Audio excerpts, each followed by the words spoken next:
ಬಹಳಷ್ಟು ಜನ ನಮ್ಮ ಹಿರಿಯ ಶಾಸಕರು ವಿಶೇಷವಾಗಿ ಉತ್ತರ ಕರ್ನಾಟಕದ ಬಗ್ಗೆ ಚರ್ಚೆಯನ್ನು ಬಹಳ ಗಂಭೀರವಾಗಿ ಚರ್ಚೆಯನ್ನು ಮಾಡಿದ್ದಾರೆ. ಅದಕ್ಕೆ ನಾನು ಧ್ವನಿಗೂಡಿಸ್ತಾ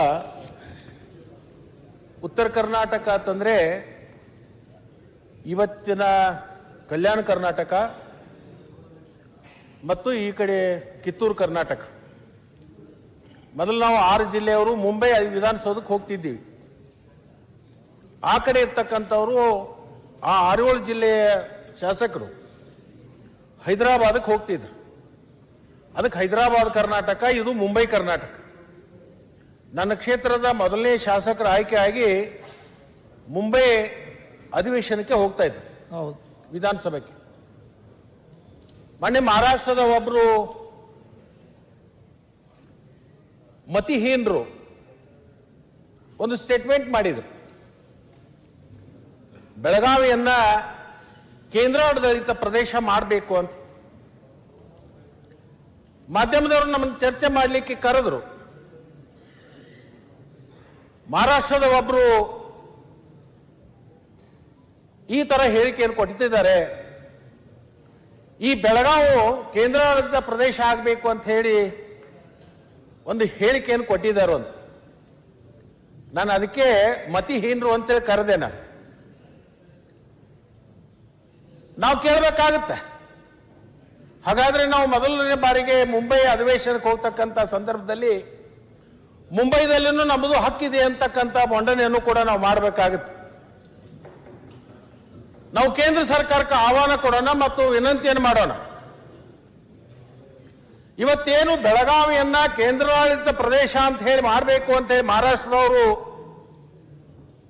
ಹೇಳಿಕೆಯನ್ನು ಕೊಟ್ಟಿದ್ದಾರಲ್ಲ, ನಾವು ಕೇಂದ್ರ ಸರ್ಕಾರಕ್ಕೆ ಒಂದು ಪ್ರಸ್ತಾವನೆ ಕಳಿಸೋಣ.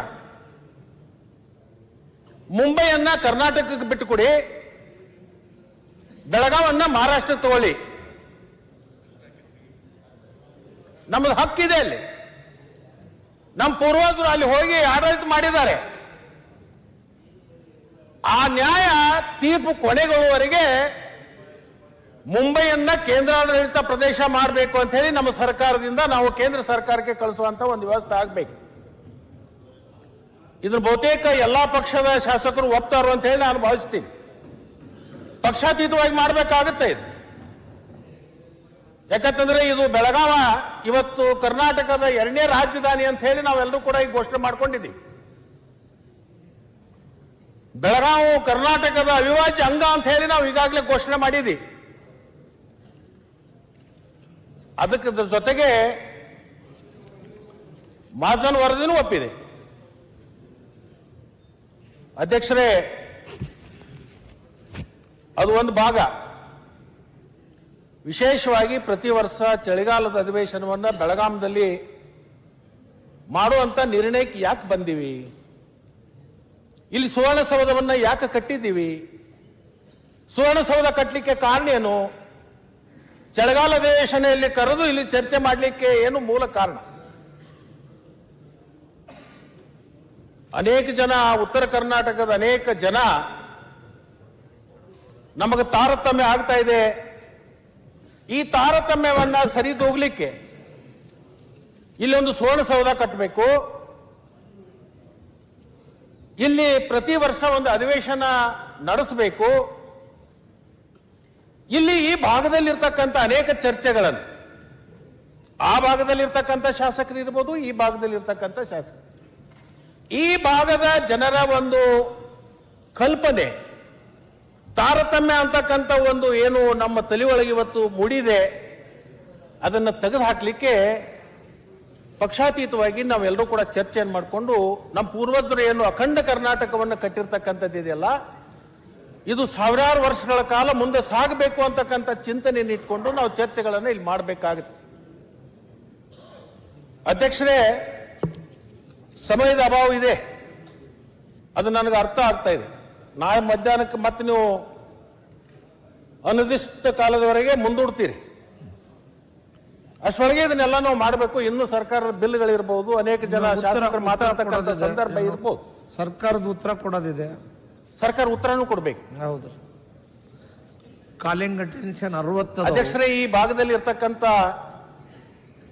ರೈತರು, ನಾವೆಲ್ಲ ಕೃಷಿ ಪ್ರಧಾನವಾಗಿರ್ತಕ್ಕಂಥ ರಾಜ್ಯ ಇದು. ನಾವೆಲ್ಲರೂ ಕೃಷಿಯನ್ನೇ ನಂಬಿಕೊಂಡಿರ್ತಕ್ಕಂಥ ಜನ. ಉತ್ತರ ಕರ್ನಾಟಕದಲ್ಲಿ ಇಂಡಸ್ಟ್ರಿಗಳಿಲ್ಲ. ಇಲ್ಲಿ ಮೂಲಭೂತವಾಗಿರ್ತಕ್ಕಂಥದ್ದು ಕೃಷಿ. ಈ ಕೃಷಿಕರಿಗೆ ಏನ್ ಮಾಡಬೇಕು, ಕೃಷಿ ಬೆಳೆದಿರ್ತಕ್ಕಂಥ ಬೆಳೆಗೆ ಯೋಗ್ಯ ಬೆಲೆ ಯಾವ ತರದಿಂದ ಕೊಡಬೇಕು. ಮತ್ತು ಈ ಭಾಗದಿಂದನೇ ಒಬ್ರು ನಮ್ಮ ಕೈಗಾರಿಕಾ ಸಚಿವರಾಗಿದ್ದಾರೆ. ನನಗೆ ಅತ್ಯಂತ ಹೆಮ್ಮೆ ಇದೆ ಮತ್ತು ಸಂತೋಷ ಇದೆ. ಹಿಂದೆ ನಾನು ಆ ಸರ್ಕಾರದಲ್ಲಿ ಇದ್ದಂಥ ಸಂದರ್ಭದಲ್ಲಿ ಸಚಿವ ಸಂಪುಟದಲ್ಲಿ ಒಂದು ಚರ್ಚೆ ಆಯ್ತು.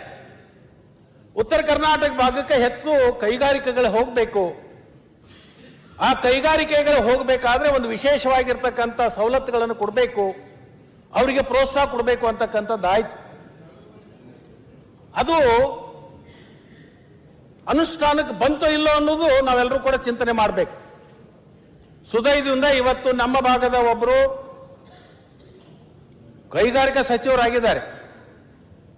ಈಗಾಗಲೇ ಒಂದು ಹೆಜ್ಜೆಗಳನ್ನು ಇಟ್ಟಿದ್ದಾರೆ.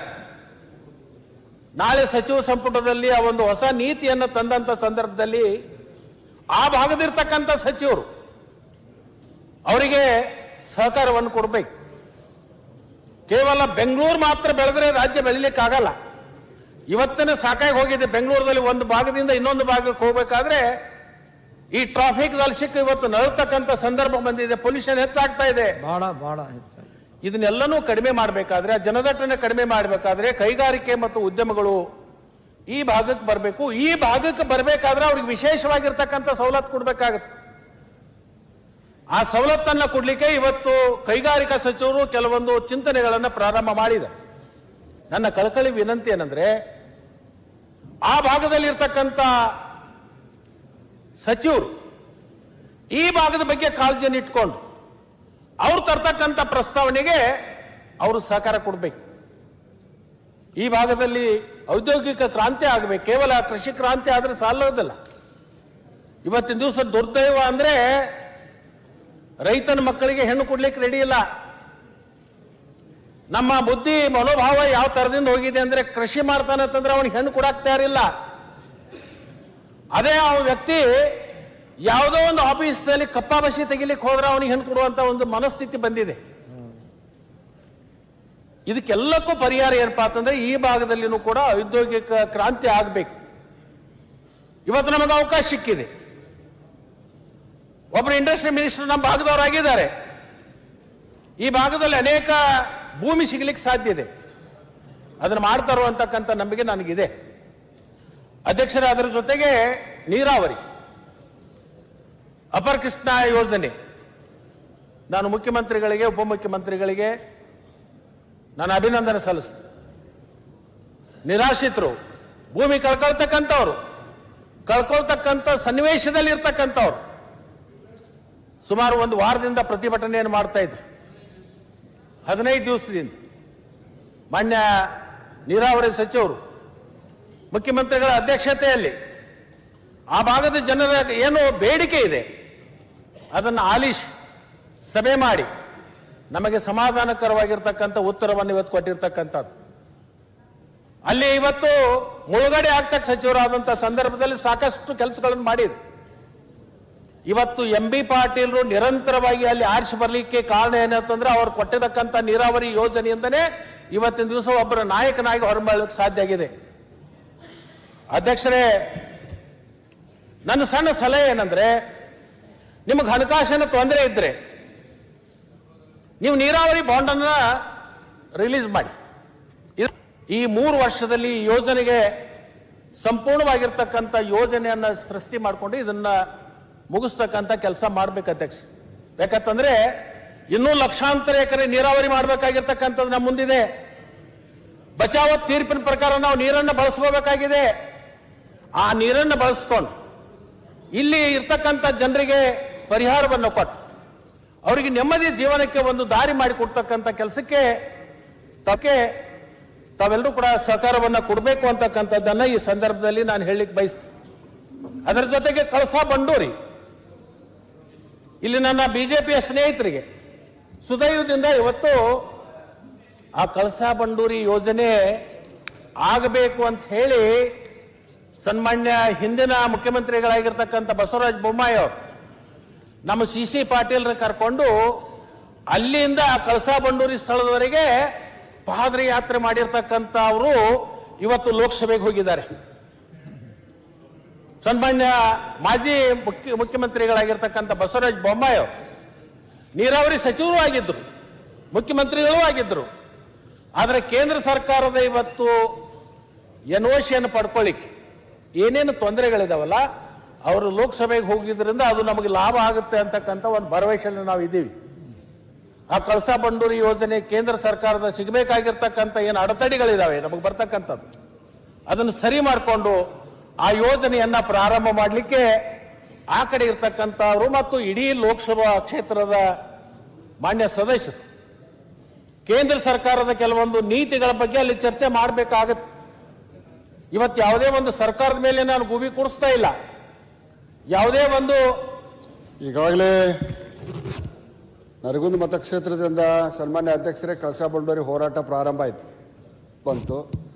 ಆ ಹೋರಾಟದಲ್ಲಿ ಭಾಗಿಯಾದಂಥ ಪ್ರಹ್ಲಾದ್ ಜೋಶಿ ಅವರು ಇರ್ಬೋದು, ಜಗದೀಶ್ ಶೆಟ್ಟರ್ ಇರ್ಬೋದು, ಬೊಮ್ಮಾಯಿ ಅವರು ಇರ್ಬೋದು, ಈಗ ಲೋಕಸಭೆಗೆ ಹೋಗಿದ್ದರಿಂದ ಆದಷ್ಟು ಬೇಗನೆ ಆ ಯೋಜನೆ ಜಾರಿಗೆ ಬರ್ತೈತೆ ಅನ್ನುವಂಥ ವಿಶ್ವಾಸ ನನಗೆ. ನಾನು ನೀವು ಹೇಳೋಕ್ಕಿಂತ ಮುಂಚೆನೆ ನಮ್ಮ ಸುದೈವ ಅಂತಾನೆ ಹೇಳಿದ್ದೀನಿ. ಹೇಳ್ಯಾರ ಅವ್ರ ಪರವಾಗಿನೇ ಮಾತಾಡಿದ್ರು. ಅವ್ರು ಹೋಗಿ ಅದನ್ನು ತರಿಸುವಂತ ಕೆಲಸ ಆಗಲಿ, ನಮ್ಮ ಪರಿಹಾರ ಸಿಗಲಿ ಅಂತಕ್ಕಂಥ ವಿಚಾರವನ್ನು ಹೇಳಿದ್ವಿ. ನಾನೇನು ಇಲ್ಲ ಅಂತ ಹೇಳಿಲ್ಲ. ಬಸವರಾಜ ಬೊಮ್ಮಾಯಿ ಅವ್ರನ್ನ ವಿರೋಧ ಪಕ್ಷ ನಾಯಕ ಆಗಲಿಲ್ಲ ಅಥವಾ ಅವರಿಗೆ ಸ್ಥಾನಮಾನ ಸಿಗಲಿಲ್ಲ, ಅವ್ರ ಅವಮಾನ ಆತು, ಅದರಿಂದ ಬೇಸತ್ತು ಲೋಕಸಭೆಗೆ ಹೋದ್ರು ಅಂತ ನಾ ಹೇಳಕ್ ಹೋಗೋದಿಲ್ಲ, ಮತ್ತೆ ಹೇಳಿದ್ರು ಇಲ್ಲ. ಹೇಳಿಲ್ಲ ಹೇಳಿದ್ರಕ್ಕಿಂತ ಕೆಟ್ಟ ಆಗ್ತಿದೆ. ಹೇಳಿದ್ರೆ ನೇರವಾಗಿ ಹೇಳಿದ್ರು ಚಲೋ ಐತಿ. ಅದಕ್ಕಿಂತ ಈ ಶಾಲ ಹಚ್ಚು ಹೊಡಿದು ಅಂತಾರಲ್ರಿ ಇದಕ್ಕಾರೆ. ನಮ್ಮ ಸಿ ಪಾಟೀಲ್ ಯಾವಾಗಲೂ ನನ್ನ ಬಗ್ಗೆ ಬರೇ ತಪ್ಪು ತಿಳ್ಕೊಳ್ಳೋದು ಮಾಡ್ತಾರೆ. ಇಲ್ಲ ಹೇಳ್ರಿ, ನೀವು ತಪ್ಪು ತಿಳ್ಕೊಳ್ಳೋದಿಲ್ಲ, ಅವರು ತಪ್ಪು ತಿಳ್ಕೊಳ್ಳೋದಿಲ್ಲ ಹೇಳ್ರಿ. ಹಂಗ ಸ್ನೇಹ ಐತಿ, ಏನ್ ಮಾಡಕ್ ಐತ್ರಿ ಚಿಕ್ಕಂದಿನಿಂದ ಸ್ನೇಹ. ನಾನು ಸಿ ಪಾಟೀಲ್ರನ್ನ ಈ ಸಂದರ್ಭದಲ್ಲಿ ನಾನು ಅಭಿನಂದಿಸ್ತೀನಿ. ಸಿ ಪಾಟೀಲ್ ಜನರಿಗೆ ಗೊತ್ತಿಲ್ಲ, ಅವ್ರು ಬೆಳಗಾಂ ಜಿಲ್ಲೆಯವರು. ನೋಡಿ, ಒಬ್ಬ ಬೆಳಗಾವಿ ಜಿಲ್ಲೆಯ ಸುಪುತ್ರ ಇವತ್ತು ಗದಗ ಜಿಲ್ಲೆ ಆಳ್ತಕ್ಕಂಥ ಸಾಮರ್ಥ್ಯ ಇರ್ತಕ್ಕಂಥವ್ರು. ನಾ ಹೆಮ್ಮೆ ಪಡ್ತೀನಿ. ಏನ್ ಮಾಡ್ಬೇಕಂತ ಮಾಡ್ಯಾರ 2028ಕ್ಕೆ ನಾನು ಏನ್ ಮಾಡ್ಬೇಕಂತ ಮಾಡಿ ಅಂದೆ. ಅಧ್ಯಕ್ಷರೇ, ಈ ನೀರಾವರಿ ಬಗ್ಗೆ ಈಗ ಕೇಂದ್ರದಿಂದ ಕಳಸಾ ಬಂಡೂರಿಗೆ ಒಪ್ಪಿಗೆ ಕೊಡಿಸುವಂತ ಕೆಲಸ ಮಾಡ್ತೀನಿ ಅನ್ನತಕ್ಕಂಥ ವಿಶ್ವಾಸ ಅವರಿದ್ದರೆ ಮಾಡಲಿ. ಅಪರ್ ಕೃಷ್ಣಾದೇನು ನಂಬುದು 3ನೇ ಹಂತದ ನೀರಾವರಿ ಬಗ್ಗೆ ಮುಖ್ಯಮಂತ್ರಿಗಳು, ಉಪಮುಖ್ಯಮಂತ್ರಿಗಳು, ಈ ಭಾಗದ ಶಾಸಕರು, ಈ ಭಾಗದ ಮಂತ್ರಿಗಳು ಎಲ್ಲರೂ ಕೂಡ ಆಸಕ್ತಿಯನ್ನು ತಗೊಂಡಿದ್ದಾರೆ. 3 ವರ್ಷದಲ್ಲಿ ಅದಕ್ಕೆ ಒಂದು ಪರಿಹಾರ ಸಿಗಲಿ ಅಂತ ಹೇಳಿ ನಾವೆಲ್ಲರೂ ಕೂಡ ಅಪೇಕ್ಷೆ ಪಡೋಣ. ಅಲ್ಲ ಅಧ್ಯಕ್ಷರೇ, ಅಲ್ಲಿನೂ ಯುಕೆಪಿದು ಗೆಜೆಟ್ ನೋಟಿಫಿಕೇಶನ್ ಆಗಬೇಕು ಕೇಂದ್ರ ಸರ್ಕಾರದಿಂದ. ಅದು ಇವ್ರನ್ನ ಎಂಪಿಗಳು 17 ಜನರನ್ನು ಕಳಿಸಿದ್ದೆ ಅದಕ್ಕೆ. 17 ಜನ ಕಳಿಸಿದ್ದೆ ಅದಕ್ಕೆ. ಒಟ್ಟು ಅವರು ನಮ್ಮ ಪಕ್ಷದಿಂದ ಆಚೆ ಹೋದವರು ಸಿಸಿ ಪಾಟ್ರ ಮೂಲಕ ಬೊಮ್ಮಾಯಿ ಅವರು ತಲುಪಿಸ್ತಾರೆ ಅದನ್ನ ಗೆಜೆಟ್ ನೋಟಿಫಿಕೇಶನ್. ಅವ್ರಿಗೆ ಒಪ್ಸೋಣ ಜವಾಬ್ದಾರಿ, ಒಪ್ಸೋಣ. ಅವರಿಗೆ ಜವಾಬ್ದಾರಿ ಕೊಟ್ಬಿಡ್ರಿ. ಆ ಜವಾಬ್ದಾರಿ. ಅಧ್ಯಕ್ಷರೇ, ಈ ಭಾಗದಲ್ಲಿ ಬಿಜಾಪುರ, ಬಾಗಲಕೋಟೆ, ಬೆಳಗಾಂ, ಕಾರವಾರ, ಧಾರವಾಡ, ಗದಗ, ವಿಶೇಷವಾಗಿ ಕಲ್ಯಾಣ ಕರ್ನಾಟಕ ಭಾಗದಲ್ಲಿ ನಮ್ಮ ಬೀದರ್ ಜಿಲ್ಲೆ, ಕಲಬುರಗಿ ಜಿಲ್ಲೆ, ಈ ಭಾಗದಲ್ಲಿ ಅತಿ ಹೆಚ್ಚು ಕಬ್ಬು ಬೆಳೀತಕ್ಕಂಥ ರೈತರು. ಇಡೀ ದೇಶದಲ್ಲಿ ಅಧ್ಯಕ್ಷರೇ ಸಕ್ಕರೆ ಉತ್ಪಾದನೆಯಲ್ಲಿ ಯಾವ ರಾಜ್ಯ ಇದೆ ಅಂತಂದ್ರೆ ಇವತ್ತು ಕರ್ನಾಟಕ 3ನೇ ಸ್ಥಾನದಲ್ಲಿದೆ. 1ನೇ ಸ್ಥಾನ ಉತ್ತರ ಪ್ರದೇಶ, 2ನೇ ಸ್ಥಾನ ಮಹಾರಾಷ್ಟ್ರ, 3ನೇ ಸ್ಥಾನ ಕರ್ನಾಟಕ. ಅಧ್ಯಕ್ಷರೇ, 25 ವರ್ಷದ ಹಿಂದೆ ಈ ಭಾಗದಲ್ಲಿ ಕಬ್ಬು ಬೆಳೀತಕ್ಕಂಥದ್ದು ಬಹಳ ಕಷ್ಟ ಇತ್ತು. ಇವತ್ತು ಈ ಭಾಗದಲ್ಲಿ ಕ್ರಾಂತಿ ಆಗಿದೆ.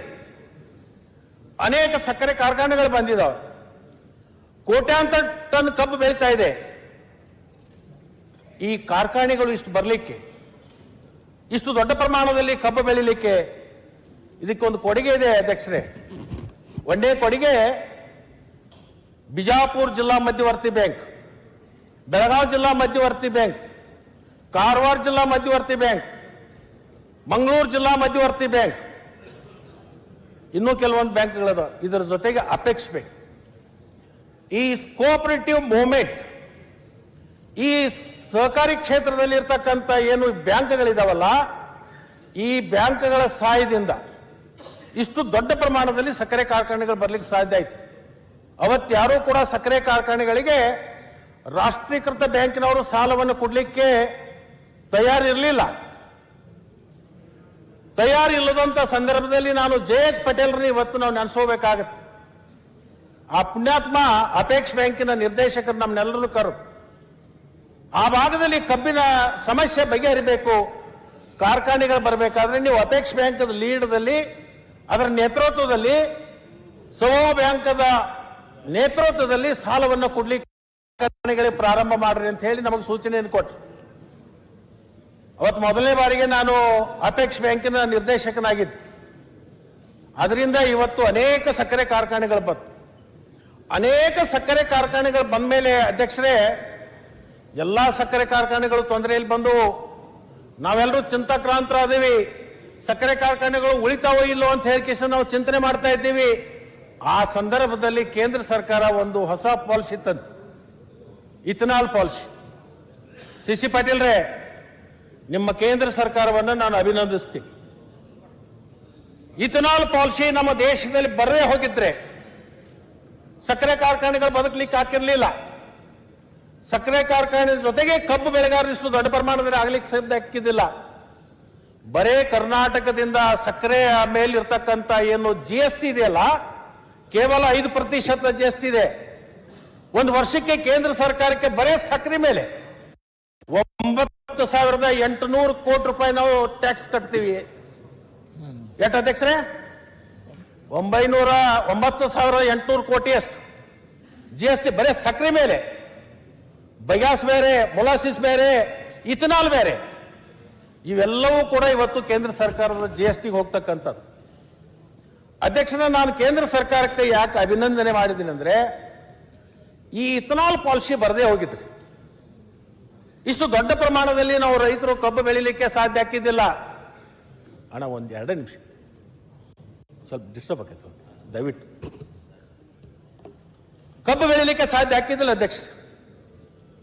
ಆದ್ರೆ ಕೇಂದ್ರ ಸರ್ಕಾರ ಈ ಇಥನಾಲ್ ಪಾಲಿಸಿ ಅಂತ ತಂದಿದೆಯಲ್ಲ, ಇಲ್ಲಿ ಕೂಡ ಲೋಪ ಇದೆ. ಅದನ್ನು ಸರಿ ಮಾಡ್ತಕ್ಕಂಥದ್ದು ಆಗ್ಬೇಕು. ಇಥನಾಲ್ ಪಾಲಿಸಿದಲ್ಲಿ ಏನಿದೆ ಲೋಪ? ತಂದಿರೋದು ಸ್ವಾಗತ.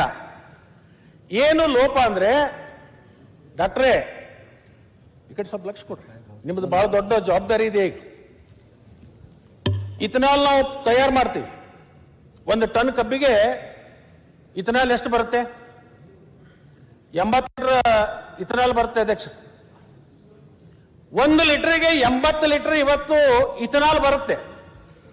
ಅದನ್ನ 1 ಟನ್ನಿಗೆ ನಾವು ಅದನ್ನು ಕೇಂದ್ರ ಸರ್ಕಾರದ ಕಂಪನಿಗಳಿಗೆ ಕೊಡ್ತೀವಿ. ಕೇಂದ್ರ ಸರ್ಕಾರದ ಕಂಪನಿಗಳು ಯಾವುವು? 4 ಕಾರ್ಪೊರೇಷನ್ಗಳಿದಾವೆ. Hindustan Petroleum, Indian Oil Corporation, Bharat Petroleum, ಹಿಂಗ 4 ಸರ್ಕಾರದ ಸ್ವಾಮ್ಯತ್ವದಲ್ಲಿ ಇರ್ತಕ್ಕಂಥ ಕಂಪನಿಗಳು. ಉಳಿದಿರ್ತಕ್ಕಂಥ ಅಧ್ಯಕ್ಷರು ಎಲ್ಲ ಖಾಸಗಿ ಅವರು. ಇವತ್ತೇನು ರಿಲಯನ್ಸ್ ಕಂಪನಿ ಇದೆ, ಯಾರ್ದದು? ಖಾಸಗಿ ಅವರು. ಅನೇಕ ಖಾಸಗಿ ಕಂಪನಿಗಳಿದ್ದಾವೆ. ಕೇಂದ್ರ ಸರ್ಕಾರ ನಮಗೆ ಒಂದು ಬೆಲೆ ನಿಗದಿ ಮಾಡಿದೆ. ಮೊಲಾಸಿಸ್ದಿಂದ ತಯಾರಾಗಿರ್ತಕ್ಕಂಥ ಇಥನಾಲ್ ಅನ್ನ 56 ರೂಪಾಯಿ, ಬಿ ಹೆವಿಯಿಂದ ತಯಾರು ಮಾಡಿರ್ತಕ್ಕಂಥ ಇಥನಾಲು 60 ರೂಪಾಯಿ, ಜ್ಯೂಸ್ದಿಂದ ತಯಾರು ಮಾಡಿರ್ತಕ್ಕಂಥ ಇಥನಾಲು 65 ರೂಪಾಯಿ. ಎವರೇಜ್ ಗೌಡ್ರೆ ಎಷ್ಟು ಬಂತು? 60 ರೂಪಾಯಿ ಅಂತ ಇಟ್ಕೊಳ್ಳ. ನಿಮ್ಮ ಪಕ್ಕಕ್ಕೆ ಒಬ್ರು ಇಥನಾಲ್ ತಯಾರು ಮಾಡೋರು ಕೂತಿದ, 60 ರೂಪಾಯಿ ಬಂತು. ಇದನ್ನು ಕೇಂದ್ರ ಸರ್ಕಾರದ ಕಂಪನಿಗಳಿಗೆ ಮತ್ತು ಖಾಸಗಿ ಕಂಪನಿಗಳಿಗೆ ನಾವು ಸರಬರಾಜು ಮಾಡ್ತೀವಿ. 60 ರೂಪಾಯಿದಂಗೆ ತಗೋದಾರ ಅಧ್ಯಕ್ಷರೇ. ಅದನ್ನ ಎದರಾಗ ಕೂಡಿಸ್ತಾರೋ? ಪೆಟ್ರೋಲ್ದಲ್ಲಿ. ಏನೇನೂ ಪ್ರೊಸೆಸಿಂಗ್ ಇಲ್ಲ. ಮೇಲ್ಗಡೆಯಿಂದ ಸುರೋದು, ಕೆಳಗಡೆಯಿಂದ ತೆಗೆಯೋದು. ಅದನ್ನು ತೆಗೆದ ಪೆಟ್ರೋಲ್ ಬಂಕ್ಗಳಿಗೆ ಕಳಿಸ್ತಾರೆ. ಪೆಟ್ರೋಲ್ ಬಂಕ್ಗಳಿಗೆ ಕಳಿಸಿದಾಗ ಪೆಟ್ರೋಲ್ ಬಂಕ್ದವರ ಕಡೆಯಿಂದ ಎಷ್ಟು ಹಣ ತಗೋತಾರೆ? ಮಾರಾಟ ಎಷ್ಟಕ್ಕೆ ಮಾಡ್ತಾರೆ? 103 ಒಂದು ಲೀಟರ್ ಪೆಟ್ರೋಲ್ ಮಾರಾಟ ಮಾಡ್ತಾರೆ. ನಮ್ಮ ಕಡೆಯಿಂದ ತಗೊಳ್ಳೋದು ಎಷ್ಟು? 60 ರೂಪಾಯಿ.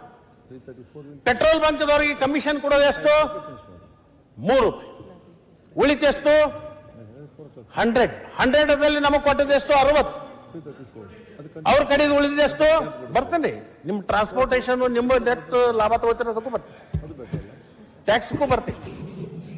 ಆ ಟ್ಯಾಕ್ಸ್ ನಿಮಗ ಬರುತ್ತೆ, ಕೇಂದ್ರ ಸರ್ಕಾರಕ್ಕೆ ಬರುತ್ತೆ. ಅದು ಕೇಂದ್ರ ಸರ್ಕಾರಕ್ಕೆ ಬರುತ್ತೆ ರೀ, ರಾಜ್ಯ ಸರ್ಕಾರಕ್ಕೆ ಬರಲ್ಲ.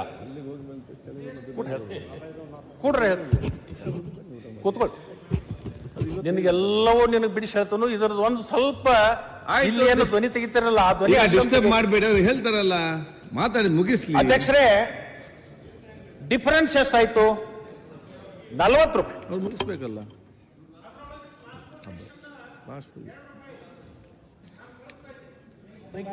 ಯಾಕೋ ಮೈಕ್ ತೆಗ್ದ್ಬಿಟ್ಟಾರ ನಿಮ್ದು. ನಾನು ಸ್ವತಃ ಇಥನಾಲ್ ಕಳಿಸ್ತೀನಿ ಅಧ್ಯಕ್ಷರೇ, 2 ರೂಪಾಯಿ ಇದೆ ಟ್ರಾನ್ಸ್ಪೋರ್ಟೇಷನ್. ಆ ಟ್ರಾನ್ಸ್ಪೋರ್ಟೇಷನ್ 2 ರೂಪಾಯಿ ತಕೊಡು. ನಿಮಗೆ ಲಾಭನೂ ಬೇಕಾದ್ರೆ 8 ರೂಪಾಯಿ ಇಟ್ಕೊಡು. ಮ್ಯಾಗಿನ್ ಸುರಿಸ್ಕೊಂಡು ತೆಗಿನ ಕಳಿಸ್ತೀರಲ್ಲ, ನಮಗ್ ಕೊಡೋದು ಬಂದು ತಿಂಗಳ ನಂತರ ಹಣ ಕೊಡ್ತೀರಿ. ಆದ್ರೆ ಆ ಪೆಟ್ರೋಲ್ ಪಂಪ್ ಅವನಿಗೆ ಟ್ಯಾಕ್ಸ್ ಬಗ್ಗೆ ಯಾಕೆ ಮಾತಾಡ್ತಾ ಇಲ್ಲ? ಟ್ಯಾಕ್ಸ್ ಬಗ್ಗೆ ಹೇಳ್ರಲ್ಲ. ಅದನ್ನೇ ಹೇಳಕ್ಕೆ ಕೂಡ್ರಿ, ನೀವು ಕೂಡುದು ಮಾಡ್ರಿ. ನಿಮ್ ಕೂತ್ ನೀವು ಮಾತಾಡಿ ಅವ್ರೆಲ್ಲ ಚರ್ಚೆ ಮಾಡ್ರಾಗ್ತದೆ ಇಲ್ಲಿ. ಅಲ್ಲ ಅದು ತಪ್ಪು ತಿಳುವಳಿಕೆ ಹೋಗ್ಬಾರ್ದು. ಮತ್ತೆ ಸರಿಪಡಿಸಿ. ಈಗ ನೀವು ಕೂತ್ಕೊಳ್ಳಿ, ಈಗ ನೀವು ಮತ್ತೆ ಮಾತಾಡೋದು ಬೇಡ, ನೀವು ಬೇಗ ಫಿನಿಶ್ ಮಾಡಿ. ಎಷ್ಟೊತ್ತು ಬೇಕು? ನಿಮ್ಮ ಟ್ಯಾಕ್ಸ್ ಕೂಡ 5% ತಕೊಡ್ರಿ.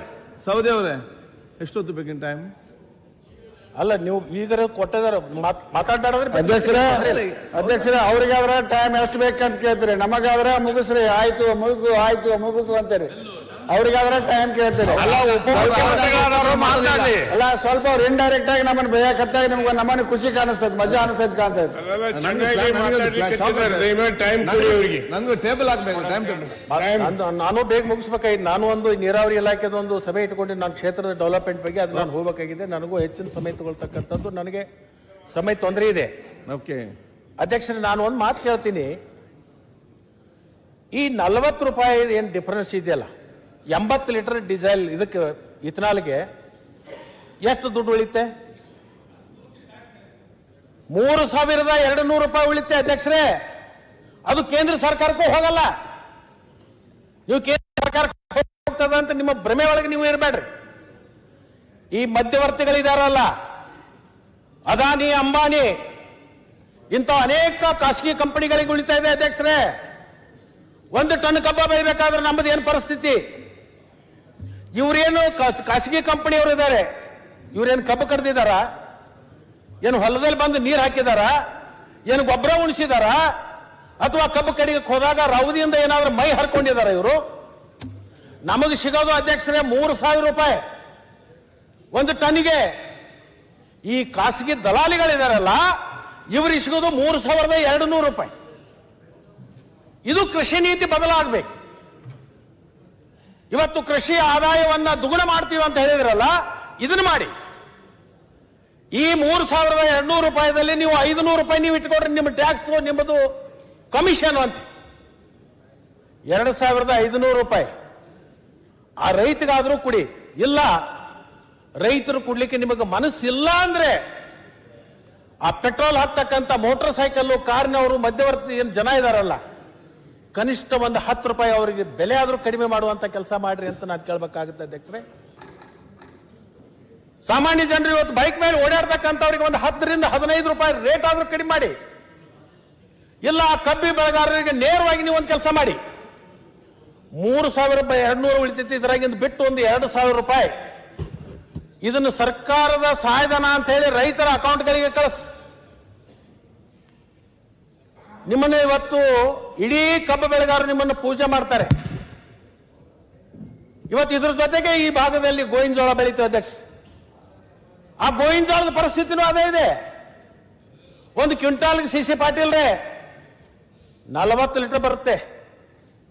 ಗೋವಿನ ಜೋಳ 1 ಕ್ವಿಂಟಲ್ಗೆ 40 ಲೀಟರ್ ಬರುತ್ತೆ. ಅಲ್ಲಿ ಎಷ್ಟು ಡಿಫರೆನ್ಸ್ ಆಗುತ್ತೆ? 72 ರೂಪಾಯಿ ಕೊಡ್ತಾರೆ ನಮಗೆ, ಅಲ್ಲಿ 28 ರೂಪಾಯಿ ಉಳಿತೆ. ಅದನ್ನು ಕೂಡ ರೈತರು ಕೊಡ್ತಕ್ಕಂಥದ್ದು ಆಗ್ತಾ ಇಲ್ಲ. ಅದರ ಜೊತೆಗೆ ಅಧ್ಯಕ್ಷರೇ, ನಮ್ಮ ಭಾಗದಲ್ಲಿ ದ್ರಾಕ್ಷಿ ಬೆಳೆಗಾರ, ತೊಗರಿ ಬೆಳೆಗಾರ, ಇಡೀ ರಾಜ್ಯದಲ್ಲಿ ಅತಿ ಹೆಚ್ಚು ದ್ರಾಕ್ಷಿಯನ್ನ ಬೆಳೀತಕ್ಕಂಥ ಜಿಲ್ಲೆಗಳು ಯಾವುದಾದಿದ್ರೆ ಅದು ಉತ್ತರ ಕರ್ನಾಟಕ, ಬಿಜಾಪುರ, ಬೆಳಗಾವಿ, ಧಾರವಾಡ, ಗದಗ, ಬಾಗಲಕೋಟ್. ಮಾನ್ಯ ಅಧ್ಯಕ್ಷರು, ಇದರಲ್ಲಿ ಜಸ್ಟ್ ಇಂಟರ್ವೆನ್ಷನ್ ಒಂದು ಕ್ಲಾರಿಫಿಕೇಶನ್ ಕೊಡ್ತೇನೆ. ನಾನು ಈಲ್ಡಾಗಿಲ್ಲ, ನೀವು ನಾನು ಈಲ್ಡಾಗಿಲ್ಲ ಅಧ್ಯಕ್ಷರೇ. ಮುಗಿಸ್ಲಿ ಈಗ. ಇಲ್ಲ ತಪ್ಪು ನಾನು ಇಷ್ಟೇ ಕೇಳ್ತೇನೆ ಅಧ್ಯಕ್ಷರೇ. 101 ರೂಪಾಯಿ ಪೆಟ್ರೋಲ್ ರೇಟ್ ಇರ್ತಂದ್ರೆ ಇವತ್ತ ಅದ್ರಾಗ 57 ರೂಪಾಯಿ ಡೀಲರಿಗೆ ಚಾರ್ಜ್ ಮಾಡ್ತಾರ. 3 ರೂಪಾಯಿ ಚಿಲ್ಲರ ರೂಪಾಯಿ ಅವ್ರಿಗೆ ಡೀಲರ್ ಅಧ್ಯಕ್ಷರೇ, ಇರ್ತೈತಿ. ಅವ್ರ ತಾವು ಮಾತಾಡೋ ಮುಂದೆ ಅವ್ರು ಹೇಳ್ಬೋದು, ಮಾತಾಡೋದು ಹೇಳಿ ಅದಕ್ಕೆ. ನನಗೆ ತಿಳಿದಿದ್ದು ನನಗೆ ಮುಗಿಸ್ಲಿ. ಇವತ್ತು ಎರಡೂ ಕಾರ್ಖಾನೆಗಳು ನಡೆಸ್ತಾ ಇದ್ದಾರೆ ಅಧ್ಯಕ್ಷರೇ.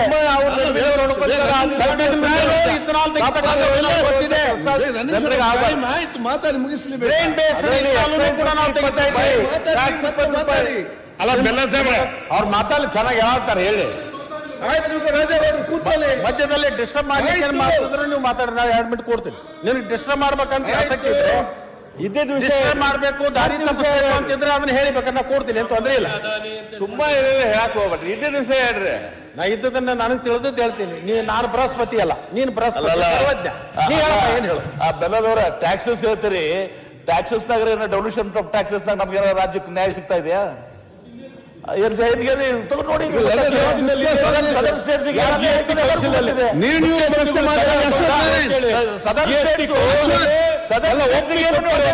ಗೊತ್ತಿದೆ. ಕಾಂಗ್ರೆಸ್ ಸರ್ಕಾರ ಇದ್ದಾಗ ಏನ್ ಬರ್ತಿತ್ತು ನೋಡಿ,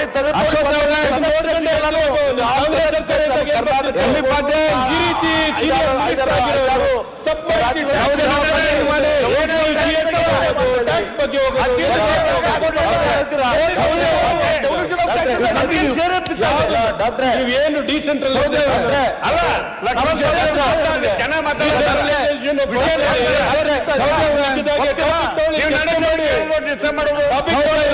ಇದ್ರ ಬಗ್ಗೆ ಚರ್ಚೆ ಅವ್ರಿಗೆ ಕೊಡಿ, ಇದ್ರ ಬಗ್ಗೆ ಚರ್ಚೆ ಇಡ್ರಿ.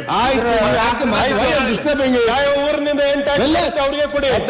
ಚರ್ಚೆ ನಿಮಗೆ ಲಾಸ್ಟಿಗೆ ಅಶ್ವತ್ಥನಾರಾಯಣ್ ಅಧ್ಯಕ್ಷರೇ, 1 ಗಂಟೆ ತಗೊಂಡಿಲ್ಲ ಟೈಮಿಂಗ್ಸ್. ರೆಸಲ್ಯೂಷನ್ ಆಫ್ ಟ್ಯಾಕ್ಸ್ ನಲ್ಲಿ ನಮಗೆ 65,000 ಕೋಟಿ ಲಾಸ್ ಆಗುತ್ತೆ ಅಂತ ಹೇಳಿ ಸನ್ಮಾನ್ಯ ಮುಖ್ಯಮಂತ್ರಿಯವರು ನಾವೆಲ್ಲ ಹೋಗಿ ಡೆಲ್ಲಿನಲ್ಲಿ ಮಾಡಿರ್ತಕ್ಕಂಥದ್ದು ಒಂದು. ಅಲ್ಲ, ಈಗ ಯಾವ್ದು ಇದು ಕೇಳಕ್ಕೇನಿಲ್ಲ. ಈಗ ಇದಕ್ಕಿದಾಗೆ ನೀವು ಸುಮ್ಮನೆ ಆಯ್ತು, ಕೌನ್ಸಿಲ್ ಅಲ್ಲಿ ಹೋಗಿ ನಿಮ್ಮ ಮುಖ್ಯಮಂತ್ರಿಗಳು ಮೀಟಿಂಗ್ ಹೋಗಿ ಅಲ್ಲಿ ಮಾಡಿ, ನೀವು ಕೌನ್ಸಿಲ್ಗೆ ಕಂಟಿನ್ಯೂ ಮಾಡಿ. ಅಧ್ಯಕ್ಷರೇ, ಫೈನಾನ್ಸ್ ಕಮಿಟಿಗೆ ಕಂಟಿನ್ಯೂ ಮಾಡಿ. ಅದ್ರ ಬಗ್ಗೆ ಪೂರ್ತಿ ಇದ್ರ ಬಗ್ಗೆ ನೀವು ಕಂಟಿನ್ಯೂ ಮಾಡಿ.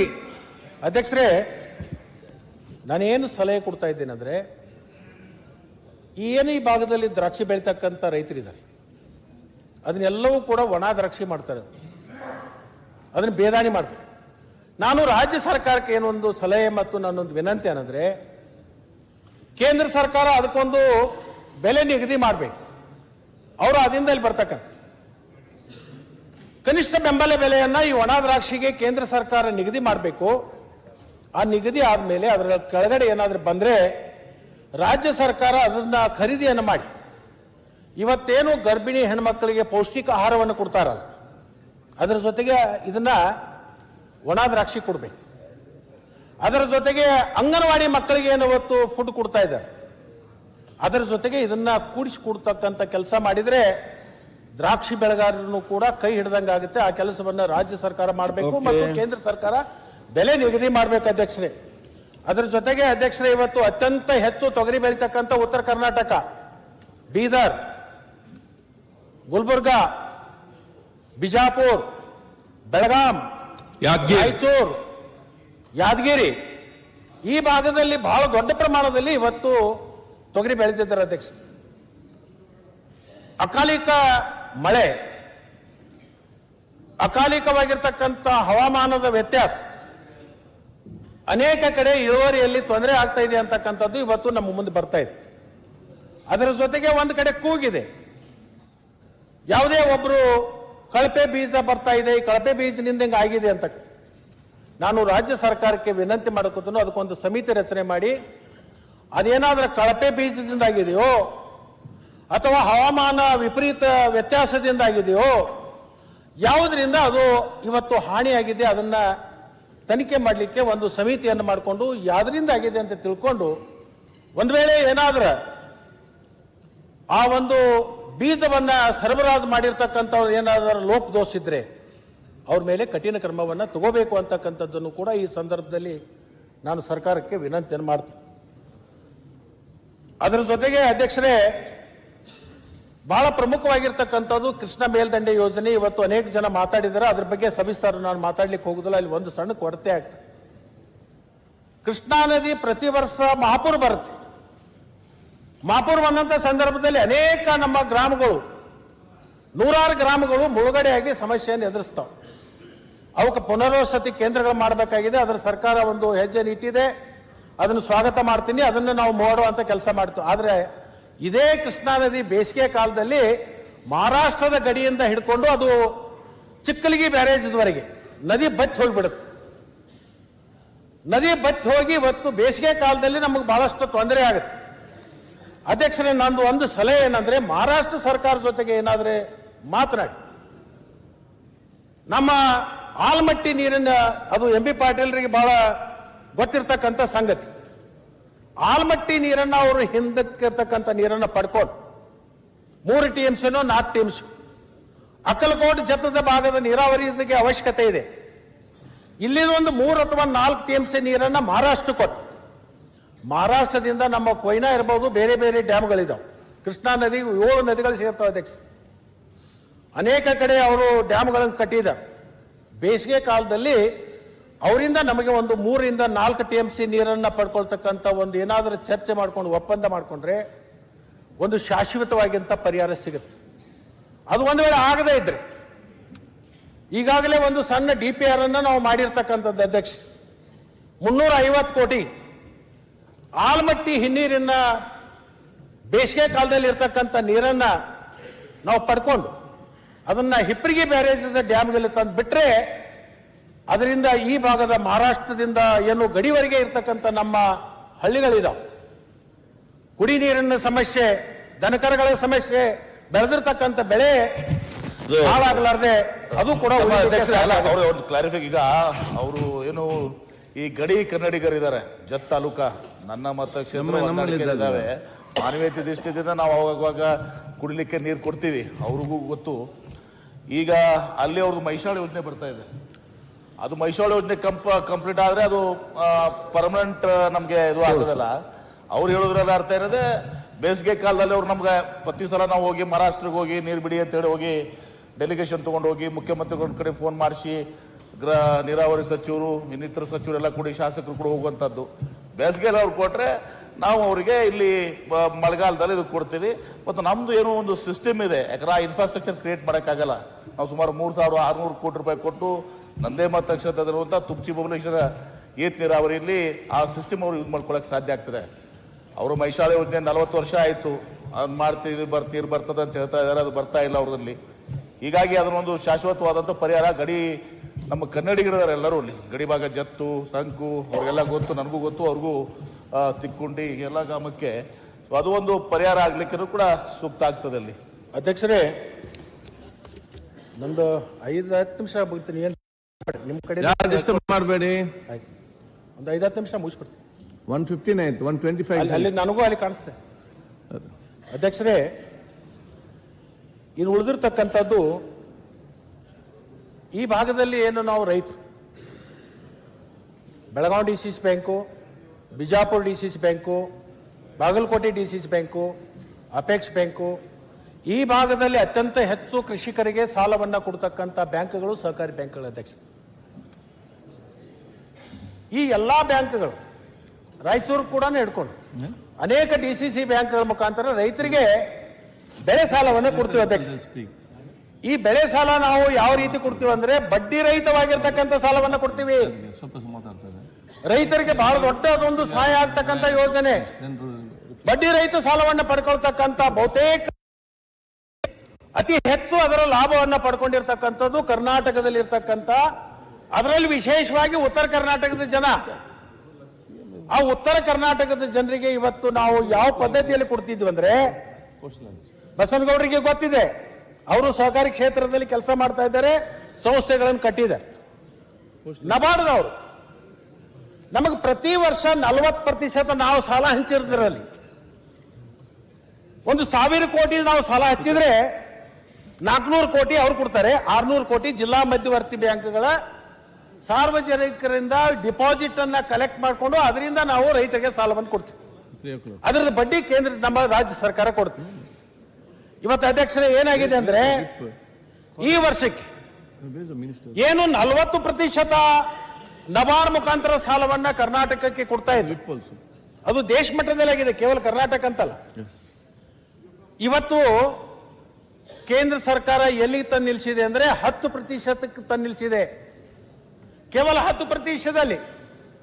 ಇವತ್ತು ಯಾವ ಆರ್ಥಿಕವಾಗಿ ಬಲಗಳಿದಾವೋ ಅವರಿಗೆ ಸಾಲವನ್ನು ಹೆಚ್ಚು ಕೊಡ್ಲಿಕ್ಕೆ ಆಗಲ್ಲ. ಈ ಮೈಸೂರು ಆ ಭಾಗದಲ್ಲಿ ಇರ್ತಕ್ಕಂಥ ಏನು ಜಿಲ್ಲಾ ಮಧ್ಯವರ್ತಿ ಬ್ಯಾಂಕ್ಗಳಿದ್ದಾವೆ, ಹಣಕಾಸಿನಿಂದ ಅಷ್ಟು ಬಲಿಷ್ಠವಾಗಿಲ್ಲ. ಒಂದು ವೇಳೆ ನಬಾರ್ದವರು ಇದನ್ನು ಸಾಲವನ್ನ ಸಂಪೂರ್ಣವಾಗಿ ಕಡಿತ ಮಾಡಿದ್ರೆ ಈ ರಾಜ್ಯದಲ್ಲಿ ಇರ್ತಕ್ಕಂಥ ರೈತರಿಗೆ ಸಾಲವನ್ನು ಕೊಡ್ಲಿಕ್ಕೆ ಹೇಗೆ ಸಾಧ್ಯ? ಇದನ್ನು ಕೂಡ ಅರ್ಥ ಮಾಡ್ಕೋಬೇಕು ಕೇಂದ್ರ ಸರ್ಕಾರ. ಇವತ್ತು ಕೇಂದ್ರ ಸರ್ಕಾರ ಏನು ರೈತರ ಆದಾಯವನ್ನ ದುಗುಣ ಮಾಡಬೇಕು ಅಂತಕ್ಕಂಥ ಕನಸನ್ನು ಇಟ್ಕೊಂಡಿದೆಯೋ ಆ ಕನಸು ನನಸಾಗಬೇಕಾದ್ರೆ ಕೇಂದ್ರ ಸರ್ಕಾರದ ಸ್ವಾಮ್ಯತ್ವದಲ್ಲಿರ್ತಕ್ಕಂಥ ನಬಾರ್ಡ್ ಬ್ಯಾಂಕಿನಿಂದ 50% ಆದರೂ ಸಹಿತ ಅವರು ಕೊಟ್ಟಾಗ ಮಾತ್ರ ರೈತ ಸಾಲವನ್ನ ಪಡ್ಕೊಂಡು ಬಡ್ಡಿ ರಹಿತದಿಂದ ಇವತ್ತು ಸಾಲವನ್ನು ಪಡ್ಕೊಂಡಿರ್ತಕ್ಕಂಥ ರೈತ ಸ್ವಲ್ಪ ಸಬಲ ಆಗ್ಲಿಕ್ಕೆ ಅದು ಸಾಧ್ಯ ಆಗ್ತಿದೆ. ಆ ಕೆಲಸವನ್ನ ಈ ರಾಜ್ಯದಿಂದ ಆಯ್ಕೆಯಾಗಿ ಹೋಗಿರ್ತಕ್ಕಂಥ ಎರಡೂ ಪಕ್ಷದ ಲೋಕಸಭಾ ಸದಸ್ಯರು 28 ಜನ ಇದನ್ನ ಲೋಕಸಭೆಯಲ್ಲಿ ವಿಷಯವನ್ನ ಪ್ರಸ್ತಾಪ ಮಾಡಿ ಕೇಂದ್ರ ಸರ್ಕಾರದ ಮೇಲೆ ಒತ್ತಡ ತಂದು ಕನಿಷ್ಠ 50% ಸಾಲವನ್ನ ಕೊಡ್ತಕ್ಕಂಥ ಕೆಲಸ ಅದು ಕೇಂದ್ರ ಸರ್ಕಾರ ಮಾಡಬೇಕು ಅಂತಕ್ಕಂಥದ್ದನ್ನು ನಾನು ವಿನಂತಿಯನ್ನು ಮಾಡ್ಕೋತೀನಿ. ಅಧ್ಯಕ್ಷರೇ, ಇನ್ನು ಕೊನೆಯದಾಗಿ ಒಂದೆರಡು ಸಣ್ಣ ಪುಟ್ಟ ವಿಷಯಗಳಿದೆ. ಈ ಜಮಖಂಡಿ ತಾಲೂಕದಲ್ಲಿ ಕಂಕನವಾಡಿ ಗ್ರಾಮ ಅಂತೊಂದಿದೆ, ಬಸನಗೌಡರಿಗೆ ಗೊತ್ತಿದೆ. ಅದು ಯಾವಾಗ 100 ಜನ ಸಾವನ್ನಪ್ತಾರೋ ಗೊತ್ತಿಲ್ಲ ಅಧ್ಯಕ್ಷರೇ. ಅಲ್ಲೊಂದು ಗೌಶೀರಪ್ಪನ ಗಡ್ಡೆ ಅಂತೇಳಿದೆ, ಅಲ್ಲೆಲ್ಲರೂ ಕಬ್ಬು ಬೆಳೀತಾರೆ, ಅನೇಕ ಜನವಸತಿ ಇದೆ ಅಲ್ಲಿ. ಅಧ್ಯಕ್ಷರೇ, ಪ್ರತಿ ವರ್ಷ ಅಲ್ಲಿ ಬೆಳೆದಿರ್ತಕ್ಕಂಥ ಕಬ್ಬನ್ನು ಹೊರಗಡೆ ಹೇಗೆ ತರ್ತಾರಂದ್ರೆ ಆ ನದಿ ದಾಟಿ ಈಚೆಗಡೆ ಬರ್ಬೇಕಲ್ಲ, 2 ಬೋಟ್ಗಳು ಜೋಡಿಸಿ ಆ ಟ್ರ್ಯಾಕ್ಟರ್ ಟೇಲರ್ದಲ್ಲಿ ಕಬ್ಬನ್ನು ನಿಲ್ಲಿಸಿ ಹಾಕಿ ಆ ಬೋಟ್ನಲ್ಲಿ ಹಾಕೊಂಡು ಬಂದು ಈಚೆಗಡೆ ಪಾಸ್ ಮಾಡಿ ಕಬ್ಬ ಸರಬರಾಜು ಮಾಡ್ತಾರೆ. ಅಧ್ಯಕ್ಷ, ಅದಕ್ಕೆ ದಯಮಾಡಿ ರಾಜ್ಯ ಸರ್ಕಾರ ಅದ್ರ ಬಗ್ಗೆ ಮುತುವರ್ಜಿ ವಹಿಸಿ. ಯಾಕಂತಂದ್ರೆ ನಾಳೆ ಅನಾಹುತ ಆದ್ರೆ ಎಷ್ಟೇ ದುಡ್ಡು ಕೊಟ್ಟರು ಆ ಜೀವಗಳು ಬರಲ್ಲ. ಅದಕ್ಕೆ ಏನಾದ್ರೂ ಒಂದು ಮುತುವರ್ಜಿ ವಹಿಸಿ, ಅದು ನೀರಾವರಿ ಇಲಾಖೆನೋ ಪಿಡುಬಡಿ ಇಲಾಖೆನೋ ಯಾವುದೇ ಒಂದು ವಿಶೇಷ ಪ್ರಕರಣ ಎಂದು ಅಲ್ಲೊಂದು ಬ್ರಿಡ್ಜ್ ಮಾಡಿಕೊಟ್ರೆ ಅಲ್ಲಿ ಜನವಸತಿಗೆ ಹೋಗಿ ಬರ್ಲಿಕ್ಕೆ ಮತ್ತು ಅವರಿಗೆ ದಾಟ್ಲಿಕ್ಕೆ, ಕಬ್ಬು ತರಲಿಕ್ಕೆ, ಅವ್ರು ಬೆಳೆದಿರ್ತಕ್ಕಂಥ ಬೆಳೆಯನ್ನ ಹೊರಗಡೆ ತರಲಿಕ್ಕೆ ಅನುಕೂಲ ಆಗ್ತದ. ಅದನ್ನೊಂದು ವಿಶೇಷ ಪ್ರಕರಣ ಅಂತ ಹೇಳಿ ಆ ಕಂಕನವಾಡಿ ಮುಂದಿರ್ತಕ್ಕಂಥ ಗೌಶೀರಪ್ಪನ ಗಡ್ಡಿಗೆ ಒಂದು ಬ್ರಿಡ್ಜ್ ಮಾಡಿಕೊಡುವಂತದ್ದು ಅವಶ್ಯಕತೆ ಇದೆ. ಆ ಭಾಗದ ಎಲ್ಲಾ ರೈತರು ಬಂದು ನಮ್ಗೆಲ್ಲರಿಗೂ ವಿನಂತಿಯನ್ನು ಮಾಡ್ಕೊಂಡಿದ್ದಾರೆ, ಬಹುತೇಕ ವಿರೋಧ ಪಕ್ಷದವರಿಗೆ ಬಂದ್ ಮಾಡ್ಕೊಂಡಿರ್ಬೇಕು. ಇದು ಸರ್ಕಾರಕ್ಕೆ ಗಮನಕ್ಕೆ ತರಬೇಕು. ಸಿದ್ದು ಸೌದಿ ಅವರು ಆ ಕ್ಷೇತ್ರದ ಪಕ್ಕದಲ್ಲಿ ಇರೋ ಅದಕ್ಕೆ ಅಲ್ಲಿ ಬಾರ್ಜಿ ಮುಖಾಂತರ ತರ್ತಕ್ಕಂಥದ್ದು ನಿಲ್ಲಬೇಕು. ಅದು ನಿರಂತರವಾಗಿ ಅವರಿಗೆ ಶಾಶ್ವತ ಪರಿಹಾರ ಸಿಗಬೇಕಾದ್ರೆ ಅಲ್ಲೊಂದು ಬ್ರಿಡ್ಜ್ ಆಗ್ತಕ್ಕಂಥದ್ದು ಅವಶ್ಯಕತೆ ಇದೆ ಅಂತಕ್ಕಂಥದ್ದನ್ನ ಈ ಕಳೆದ ವರ್ಷನೂ ಇದು ಪ್ರಸ್ತಾಪ ಮಾಡಿದ್ರಿ ನೀವು ಅಧ್ಯಕ್ಷರೇ. ಗುರುಗಳೇ ಒಂದು ರಾಯಚೂರು ಭಾಗ ಈ ಪಾಪ ಡಾಕ್ಟರ್ ಇದ್ದಾರೆ. ಅವಾಗ ನಾನು ರಾಯಚೂರು ಸಚಿವನಿದ್ದಂತ ಸಂದರ್ಭದಲ್ಲಿ ಸ್ವಲ್ಪ ಕೂತ್ಕೊಳ್ಳಿ ರೇವಣ್ಣ ಅವರೇ, ಈಗ ನಾನು ಉಸ್ತುವಾರಿ ಸಚಿವನಿದ್ದಾಗ ಅನೇಕ ಕಡೆ ಈಗ ವಿಮಾನ ನಿಲ್ದಾಣ ಚರ್ಚೆ ಬಂದಾಗ ನಮ್ಮ ಡಾಕ್ಟರ್ ಎದ್ದು ಹೇಳಿದ್ರು, ನಮ್ಮ ರಾಯಚೂರನ್ನ ಯಾರು ಮಾತಾಡ್ತಾನೆ ಇಲ್ಲಲ್ಲ ಅಂತ. ಅಧ್ಯಕ್ಷರೇ, ನಾನು ಉಸ್ತುವಾರಿ ಸಚಿವನಿದ್ದಂತ ಸಂದರ್ಭದಲ್ಲಿ ಎಲ್ಲಾ ಶಾಸಕರಿಗೆ ನಾನು ವಿನಂತಿ ಮಾಡ್ಕೊಂಡೆ, ಈ KKRDBದಿಂದ ಏನು ಹಣ ಬರ್ತದೆ ಅಲ್ಲಿ ಮೈಕ್ರೋ ಮತ್ತು ಮ್ಯಾಕ್ರೋ 2 ಬರ್ತದೆ. ಒಂದೇ ಯೋಜನೆಯನ್ನ ಬಿಟ್ಟು ಕೊಡಿ ಅಂತ ಹೇಳಿದಾಗ ಅವ್ರು ಎಲ್ಲಾ ಪಕ್ಷಾತೀತವಾಗಿ ಎಲ್ಲಾ ಶಾಸಕರು ಬಿಟ್ಟು ಸುಮಾರು 100 ಕೋಟಿ ರೂಪಾಯಿ ಅಲ್ಲಿದೆ. ಅಲ್ಲಿ ಜಮೀನು ಈಗಾಗಲೇ ಸರ್ಕಾರದ ಮಟ್ಟದಲ್ಲಿ ಇದೆ, ಅದು ಸರ್ಕಾರದ ಜಮೀನೇ ಇದೆ. ಅಲ್ಲಿ ಜಮೀನು ಖರೀದಿ ಮಾಡ್ತಕ್ಕಂಥದ್ದು ಅವಶ್ಯಕತೆ ಇಲ್ಲ.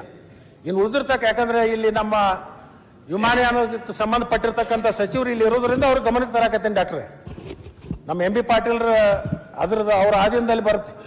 ನಾನು MB ಪಾಟೀಲ್ ವಿನಂತಿ ಮಾಡ್ತೀನಿ, ಜಮೀನಿದೆ, ದುಡ್ಡಿದೆ, ಅದಕ್ಕೊಂದು ಏನಾದ್ರೂ ಒಂದು ಸಂಕಲ್ಪ ಮಾಡ್ಕೊಂಡು ಟೆಂಡರ್ ಕರೆದು ಅದೊಂದು ವಿಮಾನ ನಿಲ್ದಾಣ ಮಾಡ್ಲಿಕ್ಕೆ ನೀವು ಓಕೆ ಮಾಡಿ ಪೂರ್ಣ ಮಾಡಿ ಅಲ್ಲಿ ಒಂದು ವಿಮಾನ ಹಾರಾಟ ಮಾಡಿದ್ರೆ ಅವ್ರಿಗೂ ಕೂಡ ಅದು ಸಂತೋಷ ಆಗ್ತಿದೆ ಅಂತಕ್ಕಂಥ ಮಾತನ್ನ ಈ ಸಂದರ್ಭದಲ್ಲಿ ಹೇಳಿ ಟೆಂಡರ್ನೂ ಆಗಿದೆ ಅವಾರ್ಡ್ನೂ ಆಗಿದೆ. ಇನ್ನೊಂದು ಬಹಳ ನಿಮ್ಗೆ ನಾನು 2 ಸರಿ ಒಂದು ನೋಟಿಸ್ ಕೊಟ್ಟೆ. ಶಿವರಾಜ್ ಅವರೇ, ನಾವು ಜೆ.ಟಿ. ಪಾಟೀಲ್ರು ಎಲ್ಲರೂ ತಾವು ಮಾತಾಡಿದಿರಲ್ಲ ವಿಷಯ 69 ಕೆಳಗಡೆ ಈ ಕಬ್ಬಿನಲ್ಲಿ ಆಗ್ತಕ್ಕಂಥ ತೂಕದ ಮೋಸವನ್ನ ಮಾತಾಡ್ಲಿಕ್ಕೆ ಅವಕಾಶ ಕೇಳಿದ್ರೆ ಅದು ಬರಲಿಲ್ಲ ಅಧ್ಯಕ್ಷ. ಇನ್ನು 5 ನಿಮಿಷದಲ್ಲಿ ಮುಗಿಸ್ಬಿಡ್ತೇನೆ.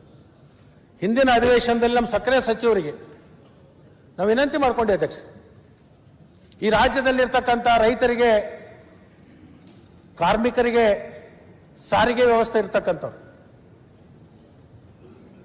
ಈ ಕಾರ್ಖಾನೆ ಮಾಲೀಕರು ಎಲ್ಲರೂ ಅಂತ ಹೇಳಲ್ಲ, ಕೆಲವೊಂದು ಒಳ್ಳೆಯ ಕಾರ್ಖಾನೆಗಳಿದ್ದಾವೆ.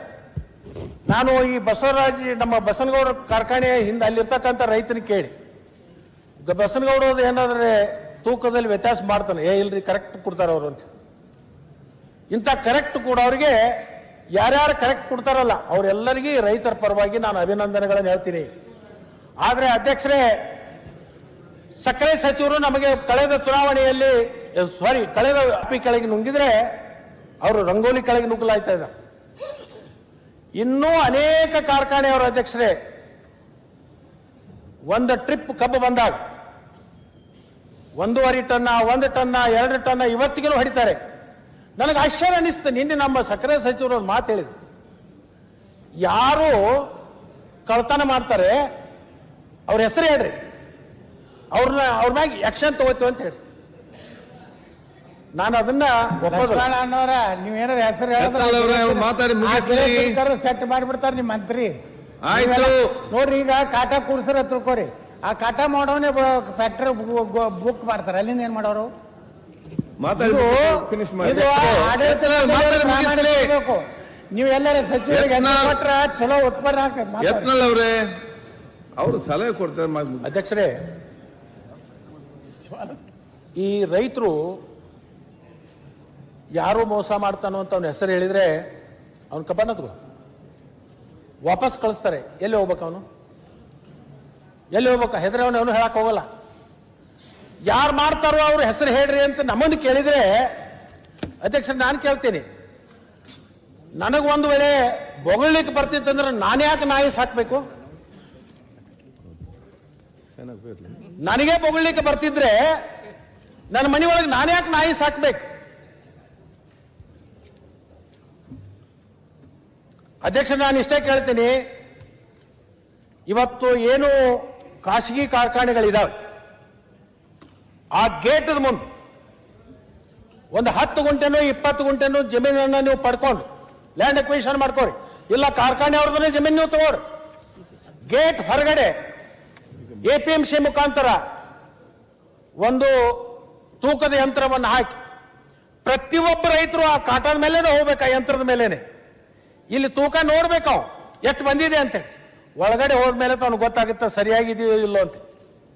ಅಧ್ಯಕ್ಷರೇ, ಒಂದು ಲೋಡಿಗೆ 1.5 2 ಟನ್ ಕಬ್ಬ ಹೊಡೆದ್ರೆ ರೈತಗೆ ಅಷ್ಟ ಅಲ್ಲ, ರೈತನಿಗೂ ಹಾನಿ ಆಗುತ್ತೆ. ಆ ಸಾರಿಗೆ ಮಾಡ್ತಕ್ಕಂಥ ಟ್ರಾನ್ಸ್ಪೋರ್ಟೇಷನ್ಗೂ ಹಾನಿ ಆಗುತ್ತೆ. ಅದರ ಜೊತೆಗೆ ಈ ಕಬ್ಬು ಕಟಾವು ಮಾಡ್ತಾರಲ್ಲ ಅಧ್ಯಕ್ಷರೇ, ಮಹಾರಾಷ್ಟ್ರದಿಂದ ಬಂದಿರ್ತಾರೆ ಹೆಣ್ಮಕ್ಳನ್ನ ಕರ್ಕೊಂಡು, ಗಂಡ ಹೆಂಡತಿ ಇಬ್ಬರು ಗಂಡ ಹೆಂಡತಿ ಕೂಡ ಅಧ್ಯಕ್ಷರೇ ಒಂದು ದಿವಸಕ್ಕೆ 4 ಟನ್ ಕಬ್ಬು ಕಟಾವು ಮಾಡ್ತಾರೆ. 4 ಟನ್. ಸಣ್ಣ ಕೂಸಿದ್ರೆ ಆ ಗಾಡಿ ಮೇಲೆ, ಬೈಲ್ ಗಾಡಿ ಮೇಲೆ, ಎತ್ತಿನ ಗಾಡಿ ಮೇಲೆ, ಆ ಗಾರಾದ ಮೇಲೆ ಪಾಪ ಉರಿ ಬಿಸಿಲಿನೊಳಗೆ ಸಣ್ಣ ಕಳಲನ್ನು ಬಗಲಲ್ಲಿ ಇಟ್ಕೊಂಡು ಮಲಿ ಕುಡಿಸ್ತಾ ಗಾಡಿ ಹೊಡಿತಿರ್ತಾವೆ ಅಧ್ಯಕ್ಷರೇ. ಆ ಎತ್ತುಗಳು ಜಗ್ತಿರ್ತಾವೆ, ತೆವ್ರು ಬಂದ್ರೆ ಎತ್ತು ನಿಲ್ತಾವೆ. ಅವಾಗ ಲಡ್ಡು ತಗೊಂಡು ಕಿಶನ್ ಹೊಡಿಲಿಕ್ಕೆ ಶುರು ಮಾಡ್ತಾರೆ ಅಧ್ಯಕ್ಷರೇ ಬಸವಣ್ಣನಿಗೆ, ಎತ್ತುಗಳಿಗೆ. ಅದಕ್ಕೆ ಹಿಂದೆ ಸರಿಬಾರ್ದು ಅಂತ ಒಬ್ರು ಹೆಣ್ಮಕ್ಳು ಮತ್ತೆ ಮ್ಯಾಗಿಂದ ಇಳಿತಾಳೆ, ಆ ಕೂಶನ ಅಲ್ಲಿ ಮ್ಯಾಗ ಬಿಡ್ತಾಳೆ. ಅದು ಯಾವಾಗ ಬಿದ್ದು ಸಾಯ್ತೈತೆ ಗೊತ್ತಾಗಲ್ಲ, ಇಳಿದು ಮತ್ತೆ ಅದಕ್ಕೆ ಗಾಲಿಗೆ ಕಲ್ಲು ಹಚ್ಚುವಂತ ಕೆಲಸ ಹೆಣ್ಮಕ್ಳು ಮಾಡ್ತಾಳೆ ಅಧ್ಯಕ್ಷರೇ. ಅಂತವರಿಂದ ನೀವು ಹಗಲು ರಾತ್ರಿ ರಕ್ತವನ್ನ ಸುರಿದು ಬೆವರದ ರೂಪದಲ್ಲಿ ನೀಲಕ್ಕೆ ಚೆಲ್ಲಿದಂತ ಕಾರ್ಮಿಕರದ 1 ಟನ್ 2 ಟನ್ ಕಬ್ಬದ್ದು ಹೊಡೆದ್ರೆ ನಿಮ್ಗೇನಾದ್ರೂ ಉದ್ಧಾರ ಆಗ್ಲಿಕ್ಕೆ ಸಾಧ್ಯ ಆಕತ್ತೇನೆ ಅಧ್ಯಕ್ಷರೇ? ಸೌದಿಯವರ ಈ ಇವ್ರೇನಾದ್ರು ಉದ್ಧಾರ ಆಗ್ಲಿಕ್ಕೆ ಸಾಧ್ಯತೆ ಅಧ್ಯಕ್ಷರೇ? ಗಳಿಸಿರ್ಬಹುದು, ಒಂದು ಬಿಟ್ಟು 4 ಕಾರ್ಖಾನೆ ಕಟ್ಟಿರ್ಬಹುದು, ಇಲ್ಲ ಅಂತ ಹೇಳಲ್ಲ. ಆದ್ರೆ ಆ ಶಾಪ ಅಲ್ಲ, ನಿಮ್ಮ ವಂಶಸ್ಥರಿಗೂ ಕೂಡ ತಟ್ತದ. ಈ ಕಾಟಾ ಹೊಡೆಯವರು ನಾನು ಕೇಳಿದ್ದೀನಿ, ನನಗೂ ಗೊತ್ತಿಲ್ಲ. ಯಾಕಂದ್ರೆ ನಾವು ಒಂದು ಸಕ್ರೆ ಕಾರ್ಯಕ್ರಮ ಮಾಡ್ಬೇಕು ಅಂತೇಳಿ ನಡ್ಬರ್ಕ್ ಬಿಟ್ಟಿವಿ, ನಾವು ಅದ್ರ ನುಕ್ಸಾನು ಬಿದ್ದೀವಿ, ನಿಮ್ಗೆ ಗೊತ್ತಿದೆ. ಆ ಕಾಟಾ ಹೊಡೆಯವರು ಎಷ್ಟು ಸಿಸ್ಟಮೆಟಿಕ್ ಮಾಡ್ತಾರಂದ್ರೆ, ಅಲ್ಲಿ ವೇ ಬ್ರಿಡ್ಜ್ ಇರ್ತದಲ್ಲ, ಆ ವೇ ಬ್ರಿಡ್ಜ್ನಿಂದ ಅವ್ರಿಗೆ ಕನೆಕ್ಷನ್ ಇರ್ತದೆ, ಟೆಲಿಫೋನಿಕ್ ಕನೆಕ್ಷನ್. ಯಾವ ಗಾಡಿ ಪಾಸ್ ಆಯ್ತು, ಏನಾಯ್ತು ಹೇಳ್ತಾರೆ, ಇಂತಿಂತ ಗಾಡಿ ಸರ್ವೆ ನಂಬರು, ಇದು ನಂಬರು ಎಲ್ಲರೂ ಕೂಡ ಹೇಳ್ತಾರೆ. ಅದಕ್ಕೆ ಅವರೆಲ್ಲ ಲಿಂಕ್ ಇರ್ತಾರೆ. ಅಲ್ಲಿ ಏನು ವೇ ಬ್ರಿಡ್ಜ್ ನ ಪಾಸ್ ಆಗ್ತದಲ್ಲ, ಅಲ್ಲಿ ಹೋಗಿ ಅಲ್ಲಿಂದ ಅವರು ಇವ್ರಿಗೆ ಹೇಳ್ತಾರೆ, ಕಾರ್ಖಾನೆ ಅವರಿಗೆ, ಇಂತಿಂತ ಗಾಡಿ ಇಂಥದ್ದು ಇಂಥದ್ದು ಅಂತೇಳಿ. ಯಾವ ವೇ ಬ್ರಿಡ್ಜ್ ನ ಬಂದಿದ್ದಾವೆ